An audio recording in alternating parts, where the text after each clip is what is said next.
الله. الحمد لله نحمده ونستعينه ونستغفره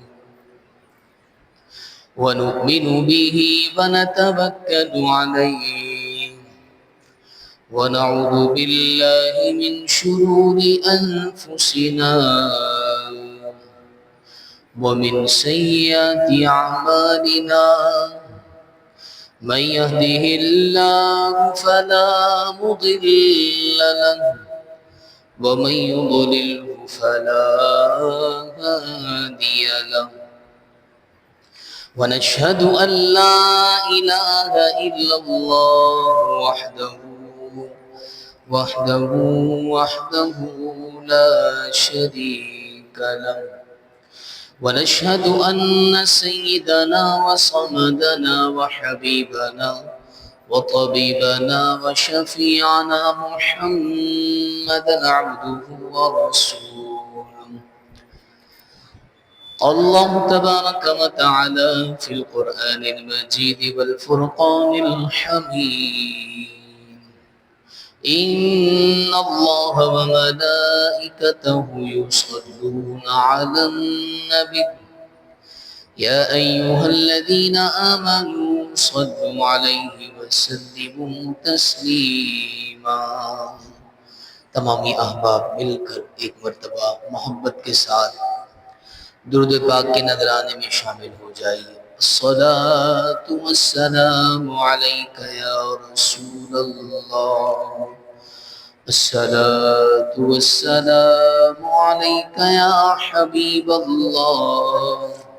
الصلاة والسلام عليك يا نبي الله وعلى آلك وأصحابك يا نور الله. حمد و صلات کے بعد نہایت ہی واجب الاحترام، قابل احترام، معزز و مکرم و محتشم سامعین کرام، اللہ جل وعلا کا فضل و کرم ہے کہ خلاق کائنات نے ایک مرتبہ پھر جمعۃ المبارک کی بابرکت گھڑیاں دیکھنا نصیب فرمائی. اللہ کریم اس کی برکتوں سے ہم سب کو مالا مال فرمائے. میرے محترم اور پیارے بھائیوں، گزشتہ روز 14 اگست کا تاریخی دن تھا. آج سے 70 ایئرس اولڈ، 78 ایئرس پہلے اللہ تبارک و تعالی نے ہم مسلمانوں کو ایک عظیم ارض وطن عطا فرمایا، ایک عظیم ملک عطا فرمایا، اور جس کی بنیاد کس پر رکھی گئی؟ دو قومی نظریے کے اوپر جس کی بنیاد رکھی گئی. کئی سال اسی مقصد کے تحت لڑائی ہوتی رہی. دو قومی نظریہ ہے کیا؟ آج میں اس کو آپ کے سامنے واضح کرنا چاہوں گا اور ایک اور شخصیت کا بھی ذکر کروں گا. لیکن اس سے پہلے پچھلے جمعۃ المبارک کو ہم نے وضاحت کے ساتھ سنا تھا کہ تخلیق پاکستان کے اندر علامہ اقبال، قائد اعظم محمد علی جناح اور دیگر معتبر شخصیات نے بھی اپنا حصہ ملایا. لیکن دو قومی نظریے کی بنیاد علماء کرام نے رکھی ہے. تخلیق پاکستان کی بنیاد کہ پاکستان الگ ملک ہونا چاہیے، یہ علماء کرام نے رکھی ہے، جن میں اکابر علماء کرام موجود ہیں، جن میں امام فضل حق خیر آبادی رحمۃ اللہ تعالی علیہ کا بھی ہم نے ذکر سنا تھا، اور نعیم الدین مراد آبادی رحمۃ اللہ تعالی علیہ بھی تخلیق پاکستان کے اندر اپنا ایک اہم کردار ادا کر رہے تھے. عبد الحامد بدایونی صاحب رحمۃ اللہ تعالی علیہ، عبد العلیم صدیقی صاحب رحمۃ اللہ تعالی علیہ، پیر جماعت علی شاہ صاحب رحمۃ اللہ تعالی علیہ، عبد الستار خان نیازی صاحب رحمۃ اللہ تعالی علیہ، ڈاکٹر اقبال مجدد الفسانی رحمۃ اللہ تعالی علیہ، شاہ ولی اللہ محدث دہلوی، اور ان کے ساتھ ساتھ ایک اور شخصیت تھی جو آج ہر عاشق مصطفیٰ کے دل کی دھڑکن بنی ہوئی ہوتی ہے، میری مراد الحافظ القاری المجدد المحقق المدبر الشاہ امام احمد رضا خان نور اللہ مرقدہ، کہ جن کے حوالے سے یہ کہا جاتا ہے کہ عشق و محبت اعلیٰ حضرت، ہم اس پر بھی گفتگو کریں گے انشاءاللہ عز و جل۔ لیکن دو قومی نظریہ ہے کیا؟ یاد رکھیں میرے محترم اور پیارے بھائیوں، 1856 سے لے کر 1947 جب تک پاکستان آزاد نہ ہوا، اس وقت تک وقتاً فوقتاً ہماری اکابر شخصیات نے یہی نعرہ لگایا کہ مسلمان اور ہندو ایک قوم نہیں ہو سکتے، مسلمان الگ قوم ہے، ہندو الگ قوم ہے۔ اور بعض اوقات تو یہ بھی نعرہ لگایا گیا کہ ہندو مسلم بھائی بھائی، لیکن وقتاً فوقتاً علماء کرام نے اس چیز کو اجاگر کیا، نہیں، دو قومی نظریہ کیا ہے؟ دو قومی نظریہ یہ ہے کہ مسلمان اور ہندوستان بر صغیر میں ایک قوم نہیں بلکہ دونوں الگ الگ قوم ہیں۔ کیوں؟ وجہ یہ ہے کہ دونوں کا دین الگ ہے، دونوں کی ثقافت الگ ہے، دونوں کی تہذیب الگ ہے، دونوں کے قانون الگ ہیں، دونوں کے مقصد حیات زندگی گزارنے کے مقصد الگ ہیں۔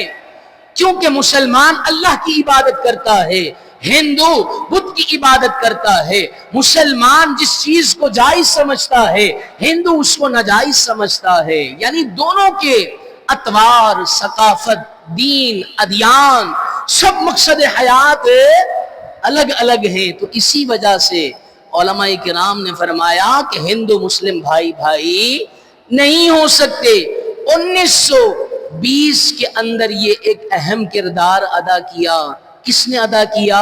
کہ جب یہ نعرہ عروج پر جاتا جا رہا تھا کہ ہندو مسلم بھائی بھائی، اور لوگوں نے یہ سمجھ بھی لیا تھا، تو اس وقت بریلی کے تاجدار امام احمد رضا خان علیہ رحمت الرحمن نے اس اسلوب کو، اس قانون کو اجاگر کیا کہ ہندو مسلم بھائی بھائی نہیں ہو سکتے۔ کیونکہ یاد رکھیے گا میرے محترم اور پیارے بھائیوں، میں بہت بڑی بات کہنے جا رہا ہوں، اے کاش دل میں اتر جائے میری بات۔ یاد رکھیں، خون کا رشتہ بعد میں ہے، ایمان کا رشتہ پہلے ہے۔ خون کا رشتہ بعد میں ہے، ایمان کا رشتہ مقدم ہے۔ آپ دیکھیں نا، پیارے آقا صلی اللہ تعالی علیہ وسلم کے خونی رشتہ دار تھے۔ کون؟ ابو جہل کو لے لیجئے، ابو لہب کو لے لیجئے، اور بھی دیگر کفار قریش تھے کہ جن سے خونی رشتہ تھا، لیکن نبی پاک صلی اللہ تعالی علیہ وسلم نے کبھی اپنایا نہیں، بلکہ ایک وہ نوجوان جو فارس سے آنے والا تھا، نبی پاک صلی اللہ علیہ وسلم کا اس نے کبھی دیدار نہیں کیا، کوئی خونی رشتہ نہیں ہے، کوئی ملاقات نہیں ہے، کوئی آپس میں بیٹھک نہیں ہے، لیکن وہ ایک شخصیت کہ جو فارس سے آنے والا ہے، لیکن اس کے دل میں اگر ہے تو ایمان کی حلاوت ہے، ایمان کی محبت ہے، نبی پاک کا ادب ہے، نبی پاک کا احترام ہے، پیارے آقا سے بے لوث محبت کرتا ہے۔ پیارے آقا صلی اللہ تعالی علیہ وسلم نے اس کے لیے ارشاد فرمایا، وہ کون شخصیت تھی؟ وہ حضرت سیدنا سلمان فارسی رضی اللہ تعالی عنہ تھے۔ ان کے حوالے سے سرکار نے فرمایا کہ سلمان منا، کہ سلمان ہم میں سے ہے، یعنی نبی پاک صلی اللہ تعالی علیہ وسلم کا یہ فرمان ہمیں بتا رہا ہے کہ جو مصطفیٰ کا ہے وہ ہمارا ہے، جو مصطفیٰ کا ہے وہ ہمارا ہے، اور جو مصطفیٰ کا نہیں وہ ہمارا نہیں، بھلے وہ اپنا باپ ہی کیوں نہ ہو، اپنی اولاد ہی کیوں نہ ہو، چاہے کتنا قریبی رشتہ دار ہی کیوں نہ ہو۔ کئی ایسے واقعات ملتے ہیں صحابہ کرام علیہم رضوان کہ بیٹے صحابہ الگ الگ صفوں میں شامل ہیں، ایک جگہ پر باپ ہے، ایک جگہ پر بیٹا ہے، بیٹا کہتا ہے ابا جان آپ اس وقت فلاں جنگ کے اندر میری تلوار کے نیچے آئے تھے اور میں نے یہ خیال کر لیا تھا کہ یہ میرا باپ ہے، یہ میرا خونی رشتہ ہے، اس کی اور میری رگوں میں دوڑنے والا خون اس کا ہے، میں نے یہ لحاظ کیا اور میں نے چھوڑ دیا۔ یہ بیٹا کہہ رہا ہے جو کہ کفار کی صفوں میں کھڑا ہوا ہے۔ سبحان اللہ، صحابہ کے انداز پر قربان جاؤ، صحابہ کے نظریے پر قربان جاؤ، صحابہ کی محبت بھرے پیغام پر قربان جاؤ۔ صحابہ فرماتے اے بیٹے تو نے تو خیال کر لیا خون کا، لیکن اس رب ذوالجلال کی قسم جس کے قبضے قدرت میں میری جان ہے، اس مصطفیٰ کی قسم کہ جس سے محبت کا ہم دعویٰ کرتے گئے، اگر میری تلوار کے نیچے تو آ جاتا نا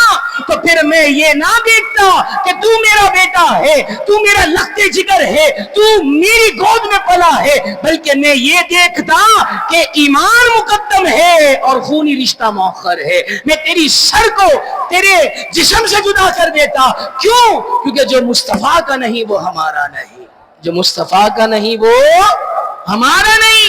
سب سے پہلی بات وہ ہے مصطفیٰ کی محبت۔ جس کے دل میں مصطفیٰ کی محبت ہے، خونی رشتہ بھی نہیں نا، تو پھر وہ کیا ہے؟ ہمارا ہے۔ قائد اعظم محمد علی جناح نے کانگریس کانفرنس کے اندر بھی یہ کر دکھایا تھا نا۔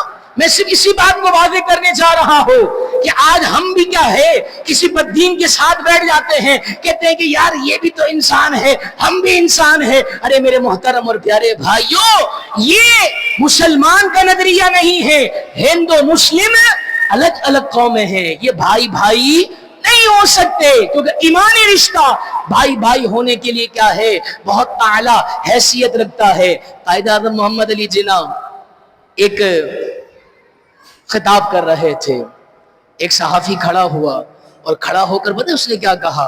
کھڑا ہو کر کہا کہ آپ ہمیں آباء و اجداد کے ملک سے دور کرنا چاہتے ہیں؟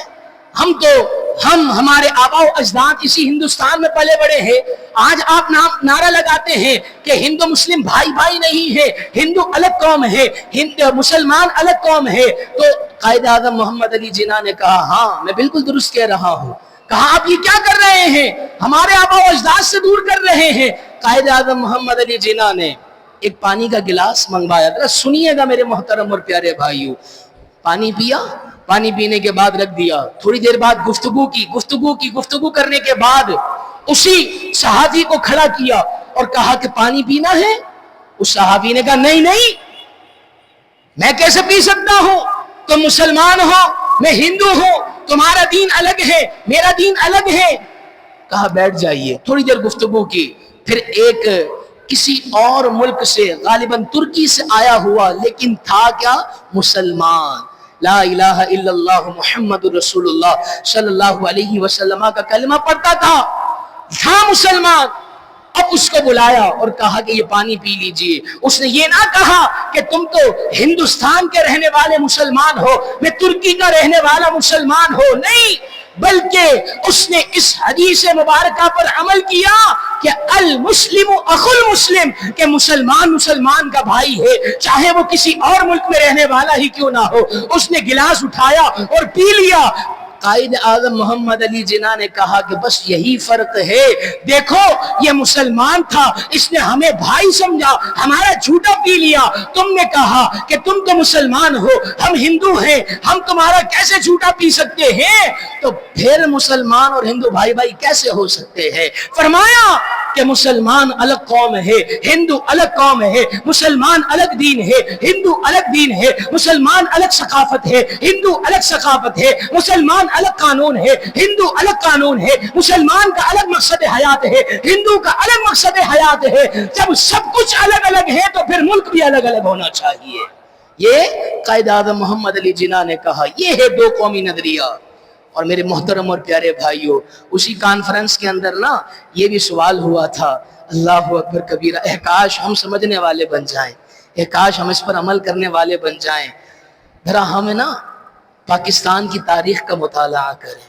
یقین مانیں آنکھوں سے آنسو نہ آ جائے نا پھر آپ کہنا کہ ان کے لیے یہ جو آج ہم بڑی آسانی سے یہاں پر خطاب کر رہے ہیں, آپ خطاب سن رہے ہیں نا, اس کے پیچھے بڑی قربانیاں ہیں. ہمیں پلیٹ میں رکھ کر ہمیں ہمارا ملک مل گیا ہے, ہمیں قدر نہیں ہے. قدردانوں نے قدر کی, ہمیں ملک لے کر دیا, دشمنوں سے لے کر دیا. انہوں نے یہ پرواہ نہ کی کہ ہماری جان جائے گی, ہمارا مال جائے گا, ہمارا کنبہ چلا جائے گا, سب کچھ قربان کر دیا. ارے کئی لاکھ نوجوانوں نے اپنی جانوں کے نذرانے پیش کیے ہیں, اس زمین کے اندر ان کا خون موجود ہے. آج ہم ان کے خون کو کیا ہے فراموش کر رکھے گئے.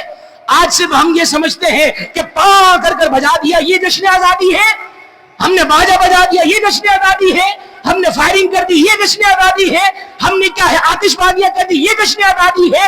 ہماری کیا نوجوان نسل, کیا مرد, کیا عورت, کیا بوڑھا, کیا جوان, سب مخلوط ماحول نکلا ہوا ہے. کیا کرنے جا رہے ہیں بھائی؟ جشن آزادی کی خوشی منانے جا رہے گے. ارے میرے محترم اور پیارے بھائیوں, کیسا مسلمان ہے گے؟ تمہارے لیے ہماری پچھلی نسلوں نے قربانیاں دی, سب کچھ قربان کر دیا. اللہ اکبر کبیرہ. ایک نا عبرت کے لیے میں آپ کو یہ واقعہ سناتا ہوں کہ ایک بوڑھا باپ ہوتا ہے, کہیں نوکری کر رہا ہوتا ہے, اس کے پاس کال آتی ہے کہ دادا جان آپ جلدی گھر پر آ جائیے, آج ہم نے کیا ہے شاپنگ کے لیے جانا ہے. کس کی شاپنگ کے لیے جانا ہے؟ جشن آزادی کی شاپنگ کے لیے جانا ہے. وہ بوڑھا رونے لگ جاتا ہے اور روتے روتے وہیں پر وقت گزر جاتا ہے. کسی نے پوچھا کہ ابا حضور یہ آپ کیا کر رہے ہیں, کیوں رو رہے ہیں؟ کہا آج ہماری نسل کو کیا ہو گیا ہے, اس چیز کو جشن آزادی سمجھتی ہے کہ بن سور کر کیا ہے چہرے کو رنگ و روغن کر کر, ہاتھ میں باجا لے کر, کسی کو ایزا دے کر, کسی کو تکلیف پہنچا کر, سلنسر کے تار نکال کر, ارے یہاں وہاں دفنگے ہو کر نکلا جائے, یہ جشن آزادی ہے. اس بوڑھے باپ نے کیا ہے ایک رقت انگیز جملے کہا کہ آج ہماری ماؤں, ہماری بہنوں کی چادر کو پامال کیا جا رہا ہے.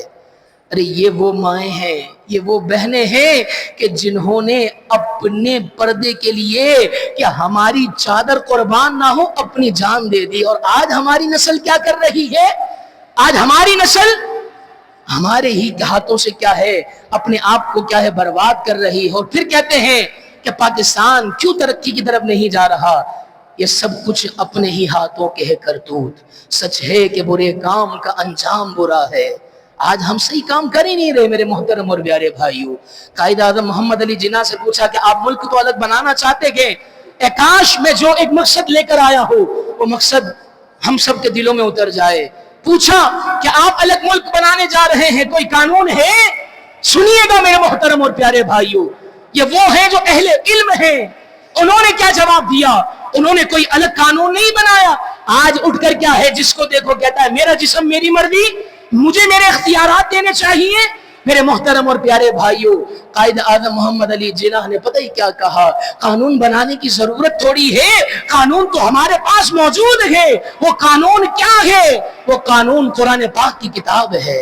یہ محمد علی جناح نے کہا تھا. آج ہم نے کتاب کو چھوڑ دیا ہے, آج ہم نے قرآن کو چھوڑ دیا ہے. اس وقت یہ نعرہ لگا تھا کہ پاکستان کا مطلب کیا؟ لا الہ الا اللہ. اور پھر فرمایا دستور ریاست کیا ہوگا, ریاست کا قانون کیا ہوگا, ریاست کیسے چلے گی, ریاست کس قانون کے مطابق عمل میں لائی جائے گی. تو فرمایا گیا کہ دستور ریاست کیا ہوگا؟ محمد الرسول اللہ. اور محمد الرسول اللہ کیا؟ وہ رب کا قرآن ہے, وہ نبی پاک کے قلب منور پر نازل کرنے والا قرآن ہے.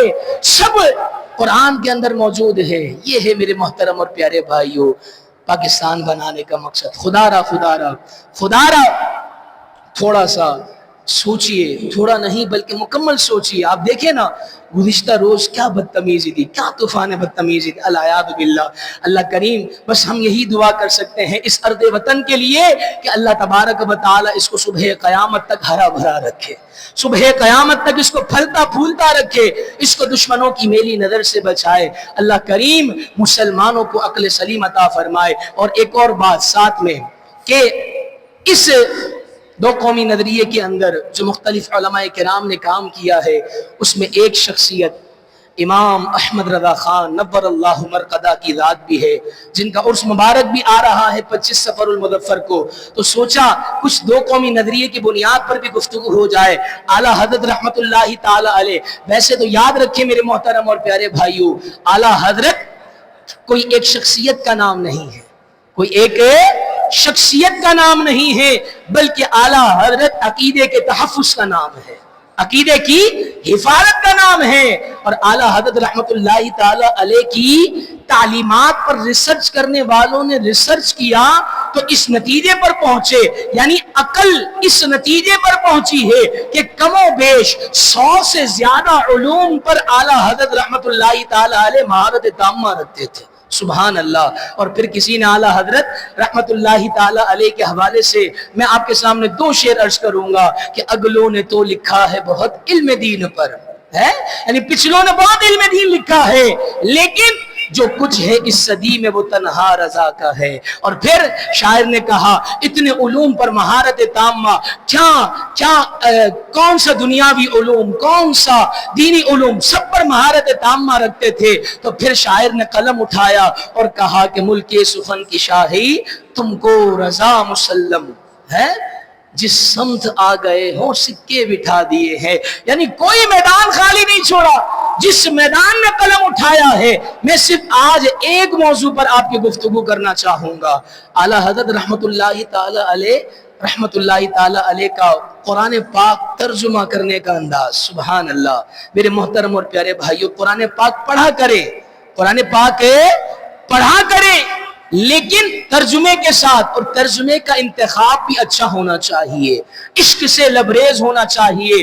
جی ہاں میرے محترم اور پیارے بھائیوں، اعلیٰ حضرت رحمت اللہ تعالی علیہ نے کیسے کیسے ترجمے کے اندر کیا ہے ایک علمی نکات بیان کیے ہیں۔ جہاں عقیدہ توحید کی بات آتی ہے تو وہاں پر بھی بڑے کمال کی گفتگو کی ہے، جہاں پر اردو نگاری کی بات آتی ہے تو وہاں پر بھی کمال کا انداز ہے، اور جہاں پر نبی پاک صلی اللہ تعالی علیہ وسلم کے ادب کی بات آتی ہے، احترام کی بات آتی ہے، میں کوئی ہواؤں میں تیر نہیں مار رہا، بلکہ آپ کو چند آیات مبارکہ کہ دوسروں نے ترجمہ کیا کیا ہے اور اعلیٰ حضرت رحمت اللہ تعالی علیہ نے کیا کیا ہے۔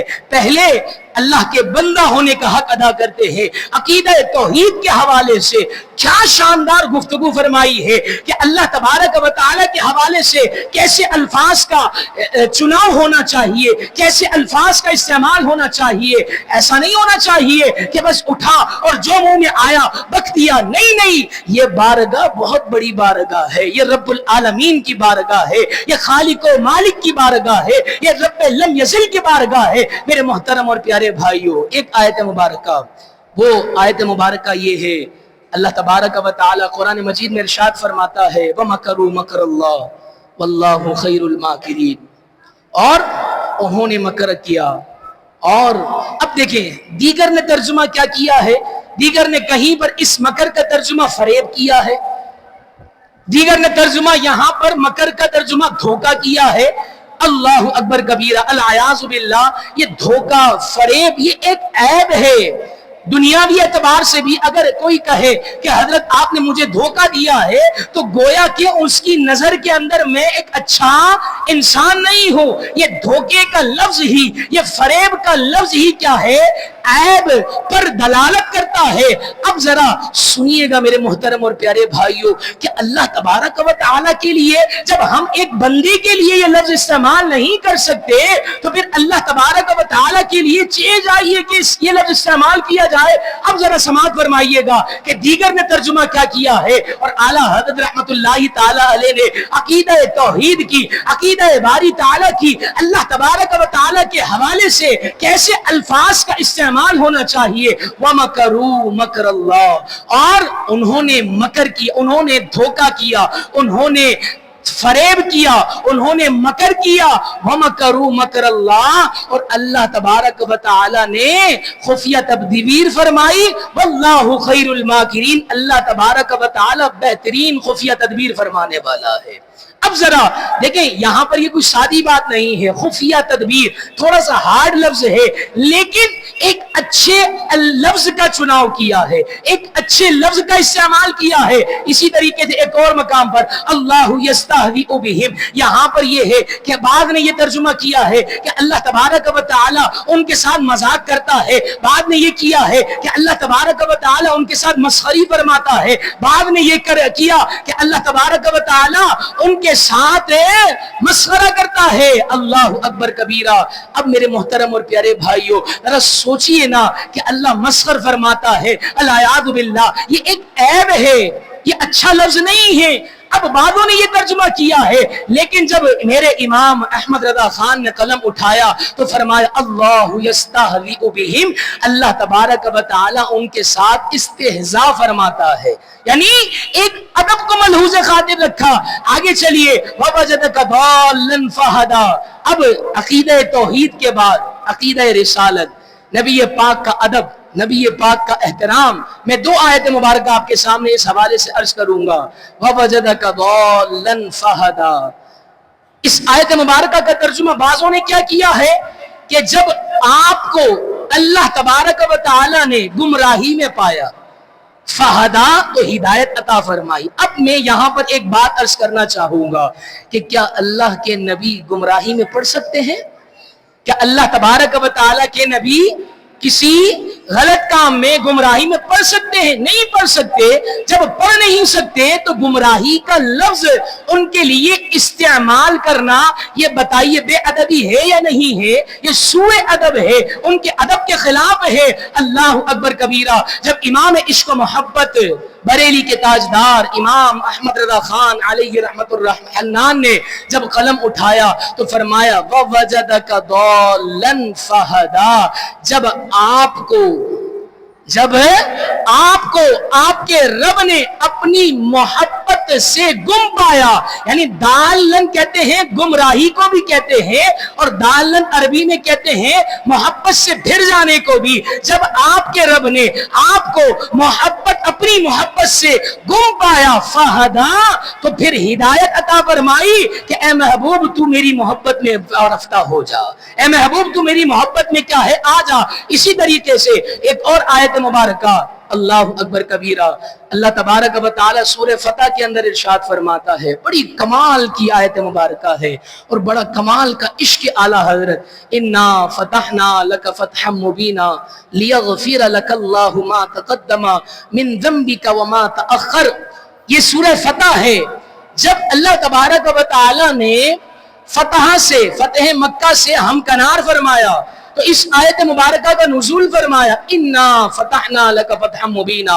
میں پہلے دوسروں کا ترجمہ آپ کے سامنے عرض کروں گا اور اللہ تبارک و تعالی ایسے عقیدے سے ہمیں محفوظ فرمائے۔ دوسروں نے کیا ترجمہ کیا ہے؟ اسی لیے تو کہا جاتا ہے کہ اگر تم نے پڑھنا ہے تو اعلیٰ حضرت کے ترجمے کو پڑھنا ہے، کیونکہ یہاں پر تمہیں عقیدہ توحید بھی سکھایا جائے گا، عشق رسالت بھی سکھایا جائے گا، زندگی میں کیسے گفتگو کرنی ہے اس گفتگو کا فن بھی سکھایا جائے گا، اس گفتگو کا ڈھنگ بھی سکھایا جائے گا، اس گفتگو کی مہارت بھی سکھائی جائے گی۔ صرف کیا ہے، ترجمہ نہیں بلکہ عشق میں اتار کر تمہیں ترجمہ بتایا جائے گا۔ بعضوں نے ترجمہ کیا کیا ہے کہ بے شک ہم نے آپ کو کھلی فتحنا لک فتحا مبینا، ہم نے آپ کو روشن فتح سے ہمکنار فرمایا، اور پھر آگے کیا ارشاد فرمایا، لیغفر لک اللہ ما تقدم من ذنبک وما تأخر۔